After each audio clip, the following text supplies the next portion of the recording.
we will try and get through as much as we can. Well, nice to meet you. I'm Sharon. I'm supporting Kate and the team on obviously doing a bit of insight to inform the 4-year strategy for Travel Safe Partnership, which is great. We had a really interesting focus group a couple of weeks ago, so that's part of this work as well. But obviously, I want to have a bit more of a depth conversation with some of the key stakeholders, so that we get a really great kind of rounded view of where everybody's at, where they'd like to be in 4 years' time, all of that good stuff. But just if you wouldn't mind kicking off for me, just tell me who you are and what your role is within the partnership. And then I might skip down to some of the more kind of strategic questions, if that's okay for you, with you. Yeah, fine. And I'm very opinionated, so I'm happy to opine on any topic. Awesome. So I'm Danny. I used to be the Metrolink director. I'm now, for the last 6 months, the chief network officer. That's a role that doesn't really have much meaning in anybody's mind. So I'm the chief operating officer, more or less, for TFGM. So I look after all the operating businesses, which means I guess I'm Lucy and Kate boss's boss, if you know what I mean. In terms of how we sit structurally. I've always been aware of the Travel Safe Partnership. It's been around since its evolution over the last number of years. And I guess organisationally at TFGM, I own this, but I guess what I don't really, Lucy and Kate do, and they do a brilliant job, but I guess where I come into it, and more increasingly so since we've got a new chief exec, so there's a bit of a strategic alignment thing going on, which we are, Lucy Kate might have mentioned it, but it's definitely my ambition to make this strategy to sort of say, we've done some good work with lots of constraints, not least budgets over the years, to try and improve safety on public transport. Kate and Lucy are brilliant, have worked really well, developed a great partnership with GMP in particular. But now that we're sort of merging more with, we're not actually merging, but we're being smashed together a bit more with the combined authority and the 10 Manchester local authorities. The next thing has got to feel like it's one Greater Manchester family and a lot more joined up. So we need to take the sort of collaboration partnership work in to the next level where it feels like we're all just one big happy family and doing the right thing, and almost knocking down some of the barriers, removing some of the constraints, not salami slicing budgets across different bus operators and tram operators and TFGM and GMP. This is all, and with the B network now, there's a huge cost challenge, obviously across the board, huge budgetary challenges. But I'd almost like to take those budgetary constraints out of the team's heads and say what's the right thing to do, and have that ambition, so that we go into this strategy reset not thinking, and we have to do just more of the same, and more with less money and blah blah blah. It's not about that at all. It's what can we do to go from sort of being good at this within a set of constraints to being hugely ambitious, to set hugely ambitious targets for ourselves, and what would it actually take to get there, to eliminate violence on the transport network, to be exemplary for the country in terms of violence against women and girls on public transport, all of that sort of, to make people feel safer. What are those things? Now, inevitably, we won't be able to afford the gold-plated solution, but I'd like us to at least aim for that. You know what I mean? So the strategy should be unconstrained by those considerations, should really set some key ambitious targets at a broader Greater Manchester level. And we've got great sponsorship for this thing. So this thing will be sponsored by the mayor. Andy Burnham will put his weight behind it, and he will be able to get partners on board if we need local authorities to help with youth services, if we, because he's really, really keen on this topic. So there's a great opportunity for us now to do something brilliant. Brilliant. Okay. Sorry. Great. That's fine. Now I'm just going to go into a little bit, pick your brains about your vision for the future of kind of public transport safety. So you've talked about a couple of things, eliminating, the crime and antisocial behaviour, but can you just tell me a bit more about, where you see public transport safety across Greater Manchester in that kind of big family that you've spoken about? What does that look like and feel like what are people saying and doing if we've, in 4 years' time? Yeah. So what? Okay. What's your vision? Where do you want to be in 4 years?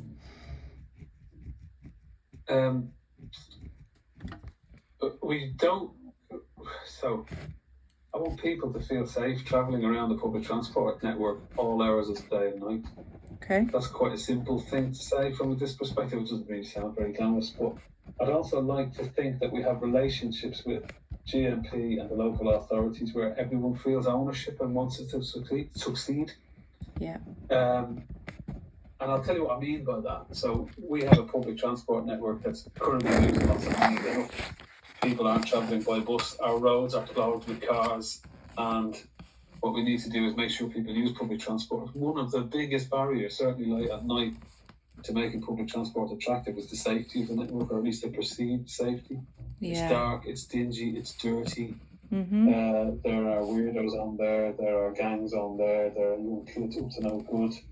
And I don't feel safe from a personal safety point of view, and that's why people aren't travelling. So I want to be able to have a thriving public transport network that should be exemplary as far as the country goes. Yep. So we're the biggest public transport network outside of London. Mm-hmm. We want to be more like London. We want to join up in terms of ticketing, branding, having a seamless customer experience. That's all the B Network vision. So if you look at that B Network vision and the Mayor's vision,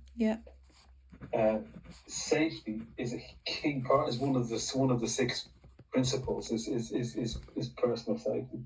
It's a barrier to success for the whole B Network. Mm-hmm. And if the B Network fails, kind of Greater Manchester fails. We are at the forefront outside of London of doing this stuff. Yeah. And if we don't make a success of it, we won't be delivering the outcomes for Mancunians, for Greater Manchester residents in terms of providing them with a thriving economy. So we support the nighttime economy, we support commuters, we support getting employment here. And if we don't have a transport network that's working, and we won't if it's unsafe, then we're not delivering those over. So I'd like to see. So my vision is sort of to place this as just as important as education or health. As it's a seriously important thing to make Manchester work. And it's linked to all those other mayoral priorities around opportunities, education, places for everyone, all that sort of stuff, all the buzzwords, as it were. Great. So you have talked about the safety, the perception of safety being a barrier. But what else is going to get in the way of you achieving that vision? Because you talked about some constraints financially, the kind of alignment that you've talked about. What are some of the things that might get in the way?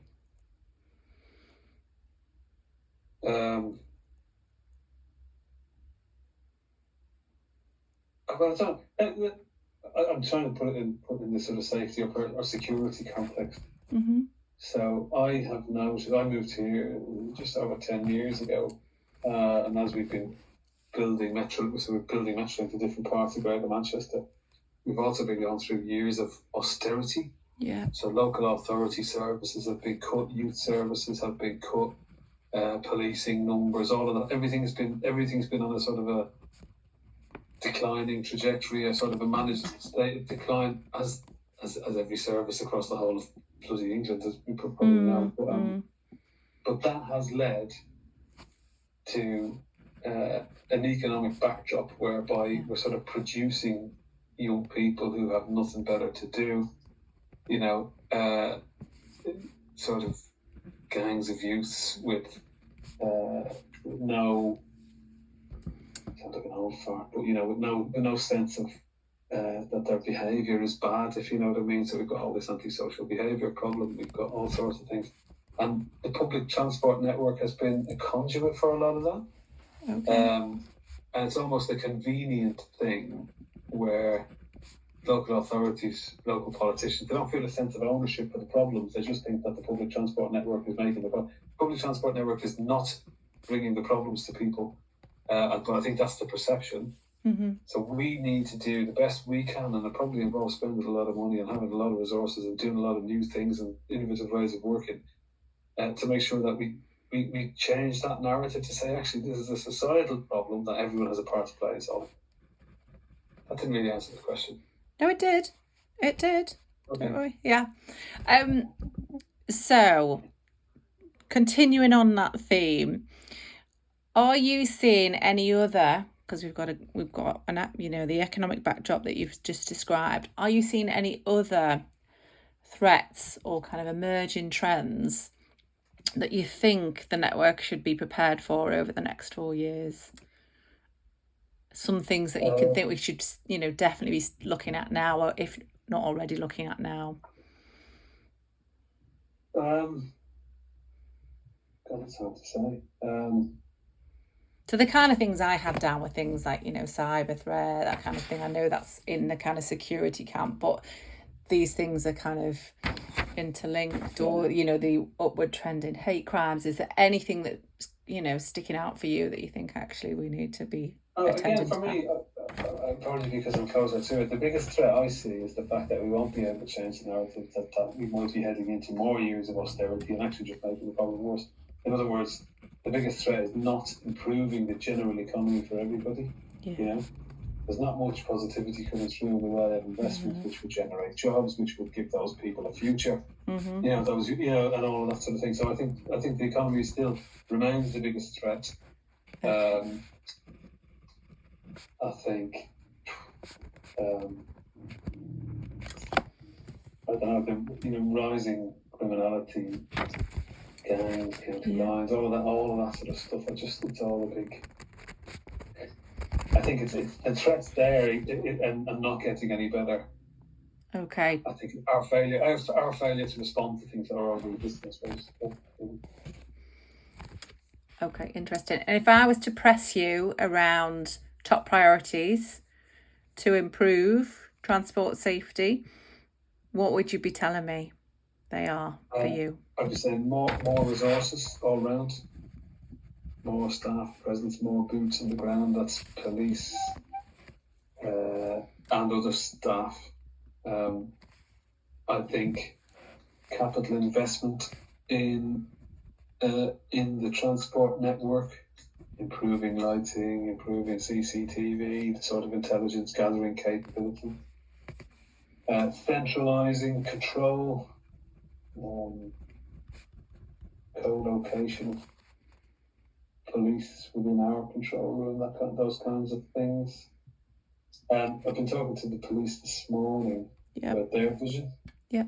Actually, Sharon, one thing to write down in terms of where you go with this, if we don't put in conversations with senior level police officers as part of this, but we should. So I spoke to the Deputy Chief Constable this morning. So I've got a session with Gareth Parkin tomorrow. Yeah. I think I'd even go speak to Kate about this. One or two levels above him as well. Okay, I'll play that back to her, because she did mention, I think there's some changes, isn't there, or recent changes that have happened that maybe we don't need to go. Gareth's a good guy, and he is the more senior person in that world. But I think I spoke to his boss's boss this morning, and he was a bit of an eye opener about how he's work, because I'm not. In terms of the resources they can bring to the intelligence and insight and analysis, problem solving. Okay. I think there could be a step change in terms of where they want to go with that. Now they have their own challenges, not least budgetary, but I think it would be interesting to. By all means, have a conversation with Gareth, but see if we have any more conversations with GMP as well. And if you haven't, I think you need to speak to somebody in the combined authority. So somebody like Kate Green, she's the deputy mayor. She's on the list. And just to get a bit more buy-in, we've got our Transport Commissioner Vernon Everett. I'm just throwing names out there, Sharon, but I think my worry is if we do this strategy reset, there's a kind of a top-down and a bottom-up approach, isn't there? Yeah, for sure. And I think to get the buy-in, we need a lot more of the top-down. Okay. More senior than me for me. Okay, that's really helpful. So just talking about collaborations and partnerships and all of those, key organisations, what role do you see the partnership playing in terms of facilitating that? Is there any so the partnership's an interesting thing. So I think we need to take a more prominent. So in the partnership, Kate and Lucy have always been coordinators of that partnership. Kate in particular being our travel safe manager, if you want to call it that, internally. I don't see I think the partners in the partnership are changing, because whereas bus operators used to have businesses that they wanted to have commercial interests in, we now have all the revenue risk in terms of where we've gone with things. So TFGM needs to intensify its role at the centre of that partnership, and the partners are slightly different. There's a bigger role, I believe, for the combined authority and for local authorities. Right. And there's probably an even bigger role for GMP, and a smaller role maybe for some of the bus operators, although they are important still. The thing is, though, whilst it's a partnership, and whilst we talk very strategically about what Vernon wants and the Mayor wants, nobody's going to run the thing any better than Kate Green's going to run the thing. Do you know what I mean? So there's no... we need to probably empower her to do more, maybe, have more control. Yeah. That should be an aspiration of the next sort of phase of the strategy. Okay. I'm just checking on time. Got about 5 minutes left, I think. So the next question was about barriers to success, but I think we've probably covered some of those, unless there's anything else you wanted to mention, or any thoughts on how some of those things might be overcome. Or bearing in mind, a lot is out with control of the partnership, isn't it? It will be, and probably if you're asking these questions of others as part of this, they'll whinge and moan at you, so I'll give you my version of a whinge and moan. I think we probably need to consider how TFGM itself is structured to manage these things. Okay. So there's organisational structures that are barriers to doing things, and I can't really comment about GMP structures, but certainly our own.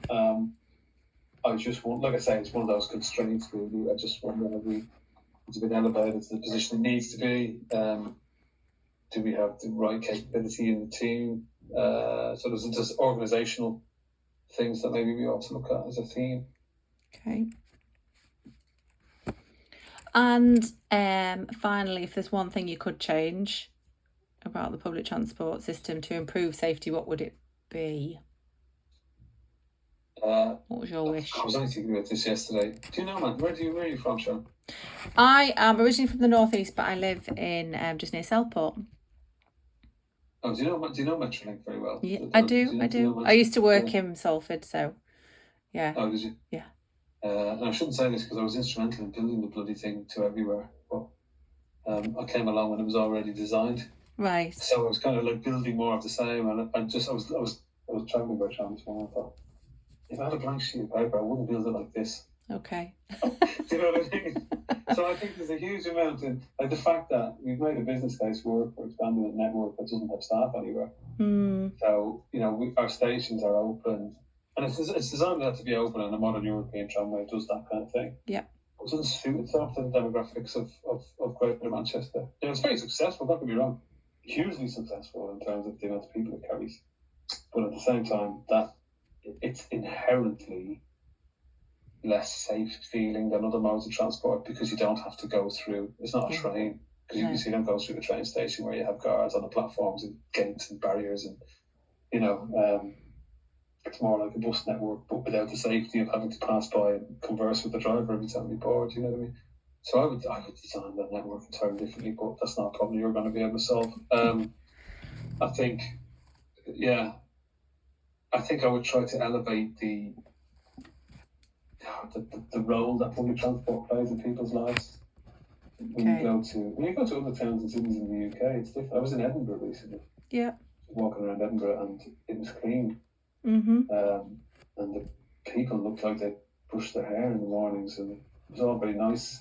And then you walk around Greater Manchester, and you see all sorts of characters, and it's a colourful kind of a place, and you can't not love it. But at the same time, it's I would just love the perception of the public realm to be something that's that's to be respected. That's Okay, well, no, you're not. No, you're not. And there's a nice segue into what I was going to ask then, in terms of who are you seeing that is doing this well, both from a safety point of view and the perceptions around safety. Good question. Yeah. Who's doing it well? I think I went into my old hometown of Dublin recently, and I think they do it well against a similar demographic backdrop. Actually, so Dublin isn't without its problems, drug users and whatnot. I think Dublin does it well. Why do you think they do it well? What's the difference? What are they doing that potentially Greater Manchester isn't?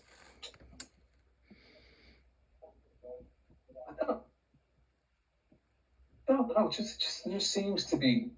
So Dublin is an open network like Manchester's here. Okay. But it seems to be even more open. There's something about.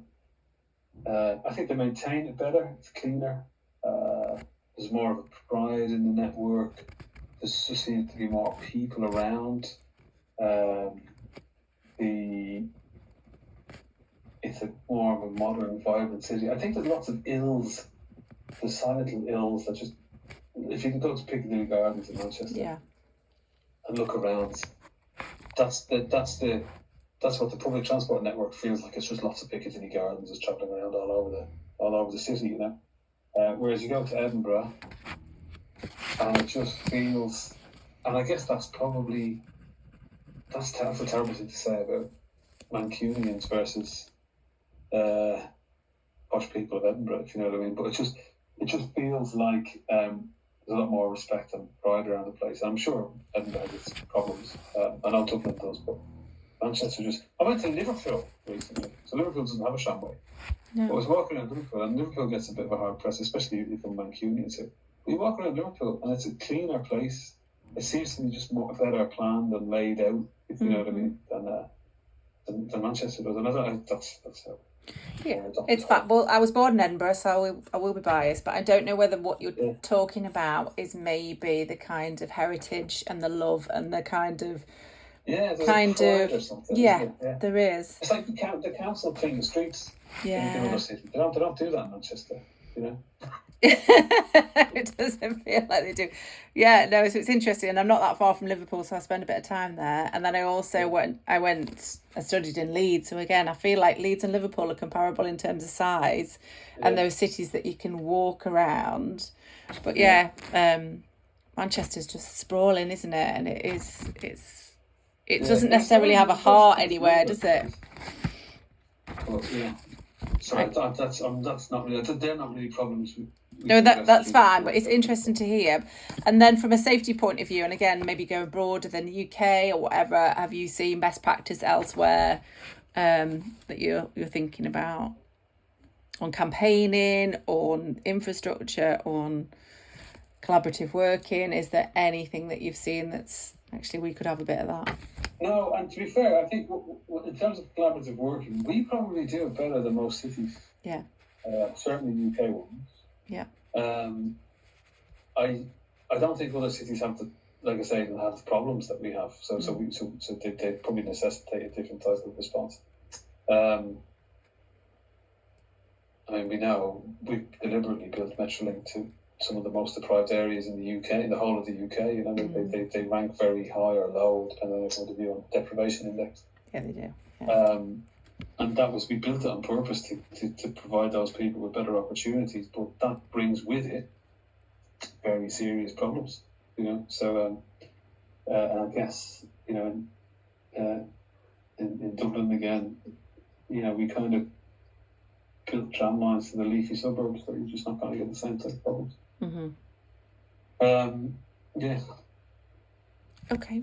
No, there isn't an exemplar I would say, we should go to X destination and do what they do. Right. Okay. Sorry, I just realised. That's fine. I'm done, but it's great to talk to you, and thank you very much for your input. If you feel we need to do more of it, I will do. Okay. Okay. Great stuff. All right. Thank you, and good luck with it all. Thank you. Take care. Bye. See you. Bye.